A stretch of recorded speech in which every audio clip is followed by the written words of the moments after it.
Nandito na ako! Yung mga pinamili ko nandun na sa loob ng kwarto. Ganun pala pag marami kang pera, no? Ang hirap mamili. Oh, by the way, kumain ka na ba? Oo, kumain na ako. Alam mo ba, dun sa may kanto, may bagong tapsilugan doon. Alam mo ba, ang sarap ng mga pagkain at ang mura pa. May isaw. Alam mo, ang sarap-sarap. Yung isaw-saw mo siya sa maanghang na suka. Nako, try natin yun minsan.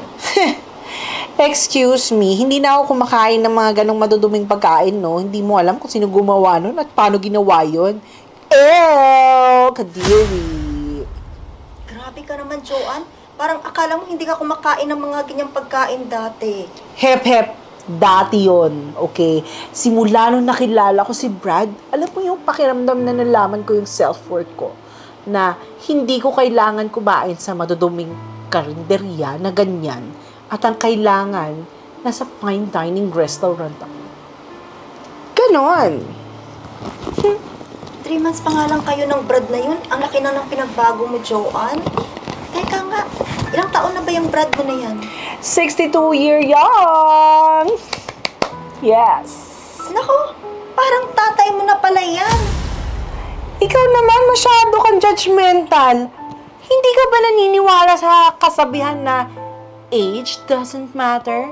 At ang importante lang naman dyan, sis, mahal niya ako. Binibigyan niya ako ng pera. Binibigyan niya ako ng maraming bagay na gustong-gusto ko. At yun lang naman ang importante doon. Nako, Joanne, hindi ka ba kinikilabutan sa mga sinasabi mong yan?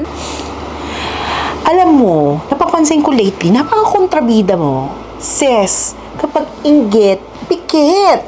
Tsaka, pag natapos na yung relasyon yung pedring na mabaho na maasim na yan, sabihan mo ko ha, may rereto ko sa'yo. At sigurado, maraming datong yun.